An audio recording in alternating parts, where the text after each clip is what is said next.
아버지. 조심스러운 목소리가 문 밖에서 나를 불렀습니다. 그날 밤 찢어진 호적을 들고 울고 있던 나는 고개를 들 수 없었습니다. 새해 만에 들리는 그 목소리 앞에서 나는 아무 말도 할 수 없었고, 돌아가라. 이제 와서 무슨 소용이냐.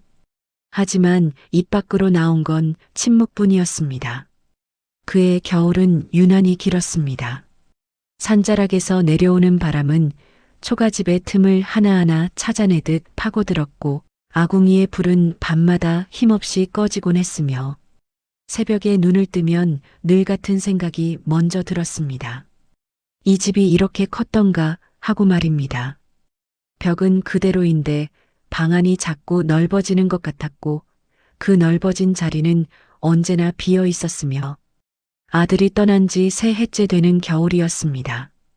아니, 정확히 말하자면 떠났다고 믿은 지 새 해째 되는 때였고, 그날 아침도 여느 때와 다르지 않았습니다.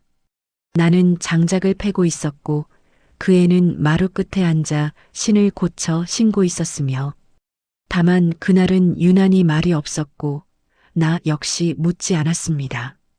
우리는 원래 그런 사이였으니까요. 아버지는 말이 없고 아들은 눈치로 버티는 사이. 또 어디 가나 보군. 뭐 돌아오겠지. 그래서 나는 그날이 마지막이 될 줄 몰랐습니다. 그저 또 하루가 지나가는 줄 알았고, 그런데 저녁이 되어도 아들은 돌아오지 않았고, 다음 날도 그 다음 날도 마찬가지였으며, 일주일이 지나자 마을 사람들이 수군거리기 시작했습니다. 이장의 아내가 장작을 가져오며 아들이 어디 갔냐고 물었고, 나는 일이 있어서 나갔다고 대답했으며, 그녀는 그래도 소식이라도 보내야 한다며 걱정스러운 얼굴을 지었습니다. 걱정? 그런 거 없어. 제 발로 나간 놈인데. 하지만 입으로는 바쁠 거라며 곧 돌아올 거라고 말했습니다. 한 달이 지나고 두 달이 지나자 사람들의 말이 달라지기 시작했습니다.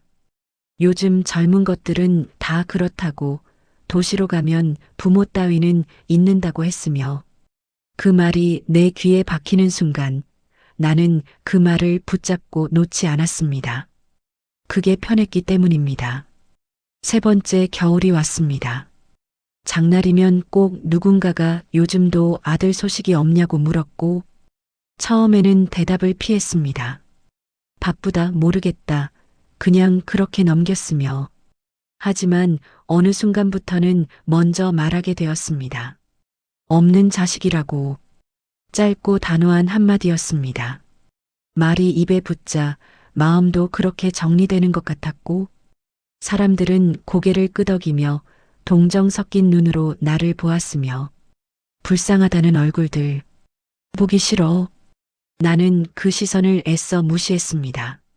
아니, 무시하는 척했고, 그날 밤 주막에서 술을 마시고 돌아오는 길이었습니다.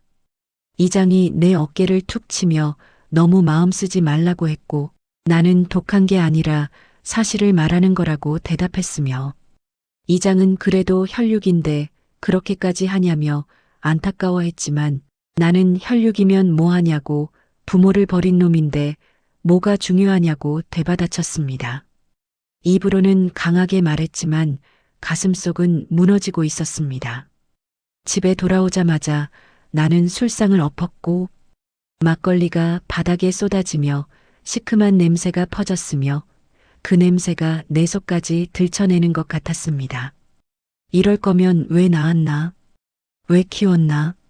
나는 아무 생각 없이 서랍을 열었습니다. 그 안에 무엇이 있는지 알고 있었으면서도 말이죠. 낡은 호적 문서가 손에 잡혔고, 종이는 이미 누렇게 발에 있었으며 모서리는 달아 있었습니다. 그 위에 적힌 아들의 이름을 보는 순간 가슴이 철렁 내려앉았습니다. 그 이름은 내가 지어준 이름이었고, 세상에서 가장 먼저 불러준 이름이었으며, 나는 이를 악물고 중얼거렸습니다. 이런 놈은 자식이 아니라고. 말해놓고 나니 그 말이 방 안에 너무 크게 울렸습니다. 나는 그 종이를 찢었고 한 번에 찢기지 않아 몇 번이나 힘을 주어야 했으며 종이가 찢어지는 소리는 생각보다 컸습니다. 찢어진 종이를 들고 아궁이 앞에 섰을 때 이상하게도 손이 멈췄습니다. 불꽃이 흔들리며 종이를 비추는 순간 어린 적 내 뒤를 졸졸 따라다니며 아버지하고 부르던 그 애의 얼굴이 겹쳐 보였기 때문이었고 태워버려. 그래야 끝나. 하지만 손은 움직이지 않았습니다. 그 애는 늘 내 등을 보고 걸었고 나는 한 번도 뒤돌아보지 않았으며 앞만 보고 걸었고 그 애는 묵묵히 따라왔습니다. 문득 오래된 기억이 떠올랐습니다.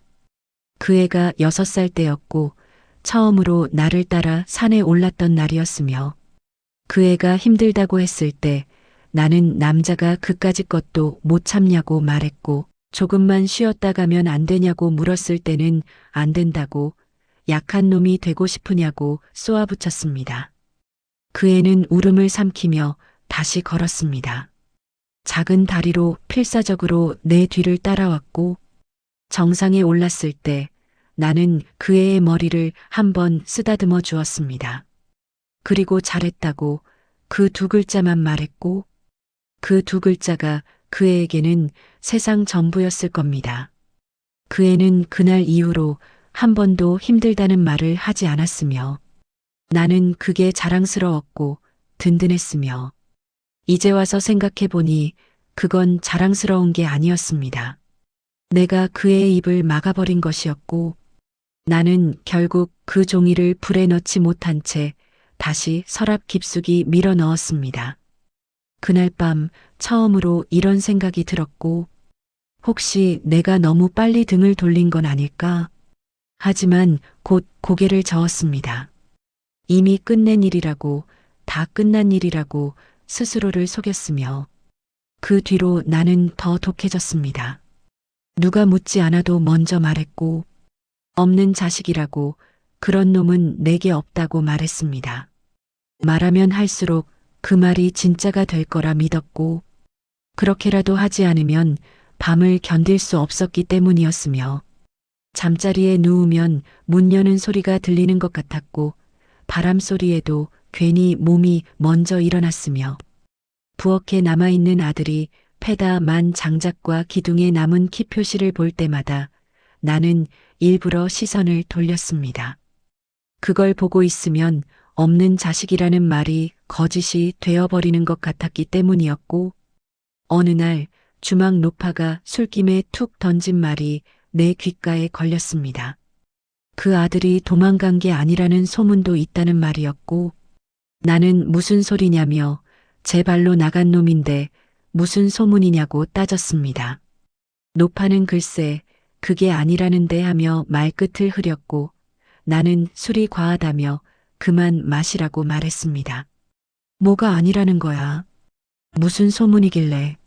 나는 웃어넘기려 했지만 그 말은 이상하게도 마음에서 떨어지지 않았습니다. 왜 그 애는 말없이 떠났을까? 왜 단 한 번도 변명하지 않았을까 하는 생각이 들기 시작했고 며칠 뒤 시장에서 낯선 행상이 내게 다가와 김씨 대감이 맞냐고 물었습니다. 대감은 무슨 대감이냐며 그냥 김씨라고 대답했고 그 행상은 아들 소식을 아냐고 물었으며 나는 가슴이 뛰었습니다. 그의 소식을 아는 사람이 있다니. 하지만 나는 모른다고 알고 싶지도 않다고 말했습니다. 행상은 그래도 아버님께서는 아셔야 할 것 같다며 말을 이었지만 나는 소리를 질렀습니다. 됐다고 없는 자식 얘기는 듣고 싶지 않다고 말이죠. 소리를 지르고 나니 주변 사람들이 쳐다봤습니다. 행상은 안타까운 눈빛으로 나를 보다가 천천히 돌아섰고 왜 자꾸 그의 얘기를 하는 거야? 다들 왜? 그날 밤 잠이 오지 않았습니다. 노파의 말과 행상의 눈빛이 자꾸 떠올랐고 생각하지 않으려 애썼던 겁니다. 결국 나는 이장을 찾아갔습니다. 그는 대문 앞에서 나를 보더니 한숨을 쉬며 자네가 올 줄 알았다고 말했고 들어오라며 할 말이 있다고 했습니다. 방 안에 마주 앉아 이장은 한참을 망설이다가 낮은 목소리로 말하기 시작했습니다. 내 이름이 엮였던 그 옛날 사건에 대해서 말이죠. 그게 왜 지금 나오냐고 물었지만 이장은 그때 누가 대신 죄를 뒤집었었는지 나는 정말 모르냐고 되물었습니다. 순간 머리가 멍해졌습니다. 젊은 시절 내가 억울하게 휘말렸던 그 사건, 관가에서 조사를 받고 마을 전체가 수군거렸던 그때, 이장은 누군가 조용히 사라지며 모든 걸 끝내주던 그날, 그게 누군지 나는 몰랐냐고 물었습니다. 설마 하고 중얼거렸을 때 이장은 고개를 끄덕이며 내 아들이라고 말했습니다. 그 애가 관가로 찾아가 모든 죄를 자기가 저질렀다고 했다는 겁니다. 설마 그럴 리가. 손이 떨리기 시작했습니다. 이장은 계속 말했고 그 애는 아버지를 지키기 위해 스스로 불효자가 되기를 택했으며 말하면 다 무너질까봐 아버지가 견디지 못할까봐 아무 말도 하지 않은 채 떠났던 거라고 했습니다. 나는 아니라고 그럴 리 없다고 말했지만 이장은 내가 그 애를 버렸다고 말할 때마다 마을 사람들이 가슴 아파했다고 하지만 그 애가 부탁했다고 아버지에게는 절대 말하지 말아달라고 했다고 전했습니다. 왜 말을 안 했냐고 나한테 말을 했어야 한다고 소리쳤지만 이장은 내가 들었겠냐고 반문했습니다. 그때 나는 자존심이 상해서 아무 말도 듣지 않으려 했다고 그 애가 뭔가 말하려 할 때마다 손사래를 치며 됐다고 아무 말하지 말라고 했다고 말했습니다. 그 말이 가슴을 찔렀습니다. 맞았습니다. 그때 나는 억울함과 분노로 가득 차 있었고 아무 말도 듣고 싶지 않았으며 그 애가 뭔가 말하려 할 때마다 나는 손사래를 쳤고 됐다고 말했던 기억이 떠올랐습니다. 그 애는 입을 다물었고 나는 그게 당연하다고 생각했으며 가슴이 무너져 내렸습니다.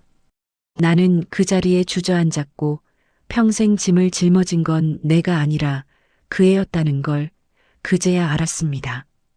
집으로 돌아오는 길 다리에 힘이 풀렸습니다. 대문 앞에서 한참을 서 있다가 겨우 안으로 들어갔고 서랍을 열어 찢어진 호적 조각을 다시 펼쳤습니다. 아들의 이름은 이미 반쯤 지워져 있었고 내가 손수 찢어버린 그 종이 위에서 그 이름은 희미하게 남아 있었으며 그 이름을 손으로 더듬으며 나는 미안하다고 정말 미안하다고 중얼거렸습니다. 그리고 처음으로 울었고 소리 내지 않고 누구에게도 들리지 않게 말이죠. 내가 뭘 한 거야? 내가 대체 뭘 한 거냐고. 다음 날부터 나는 그 애를 찾아다녔습니다. 마을 사람들에게 물었고 행상들에게 물었으며 이웃 마을까지 찾아갔습니다.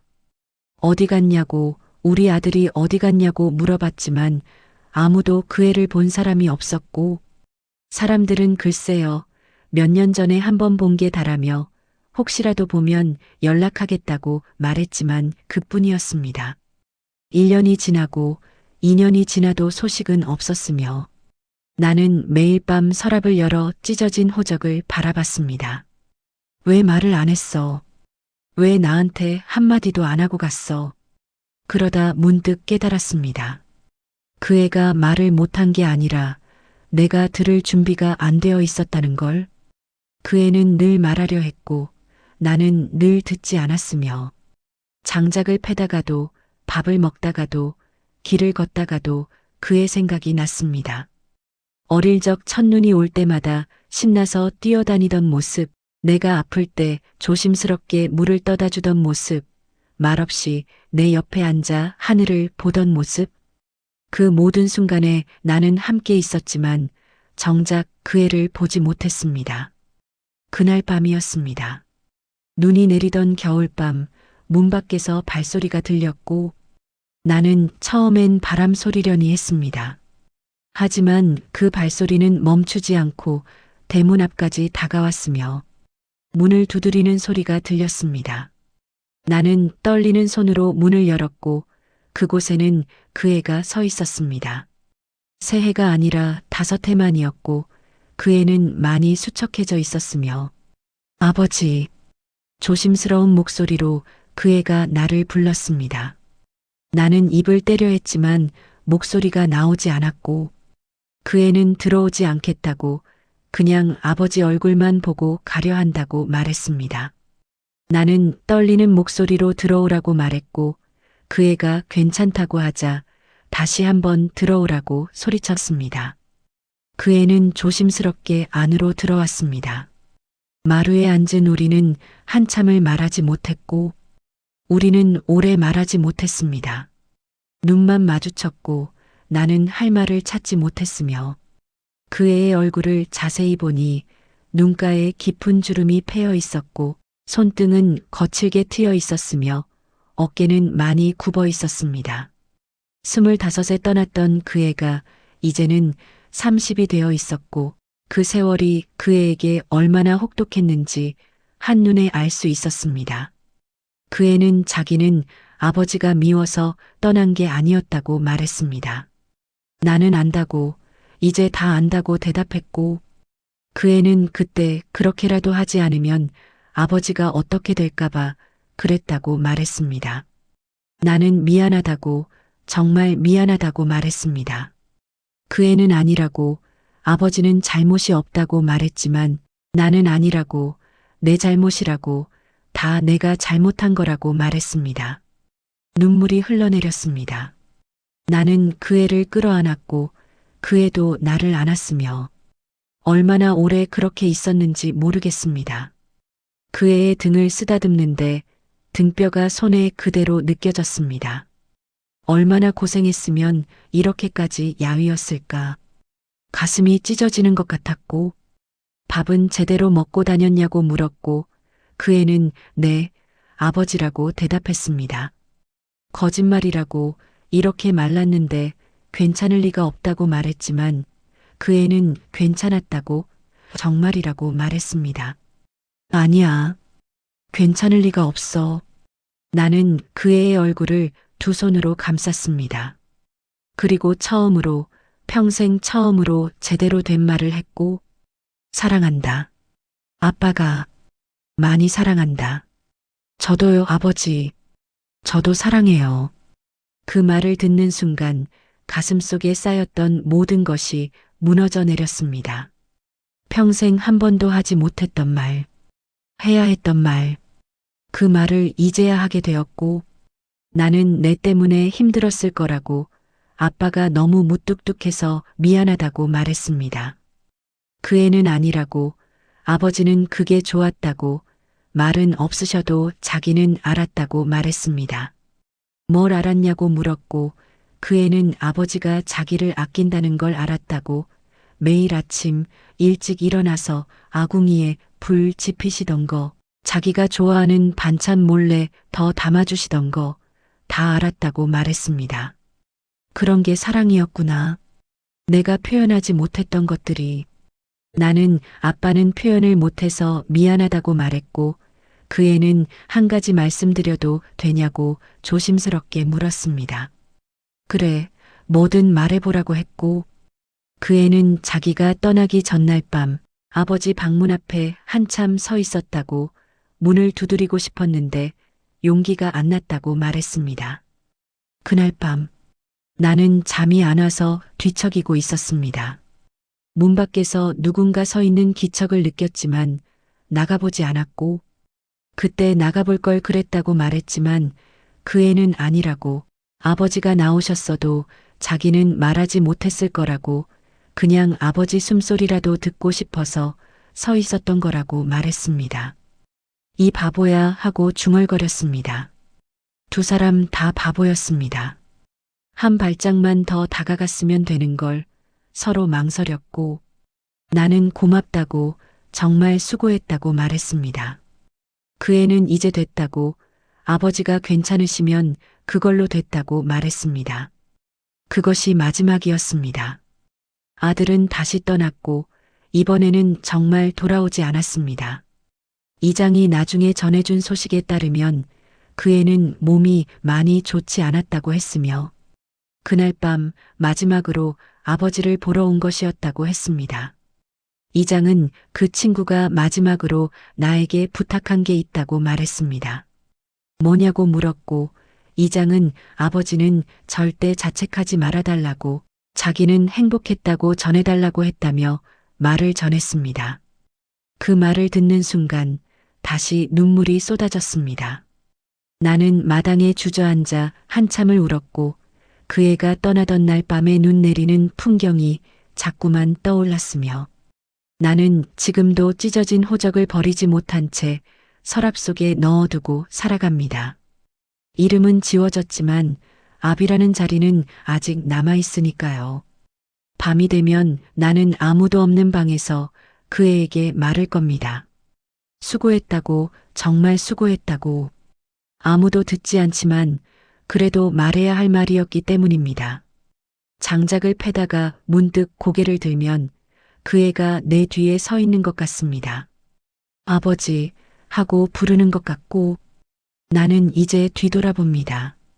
늦었지만 그래도 뒤돌아봅니다.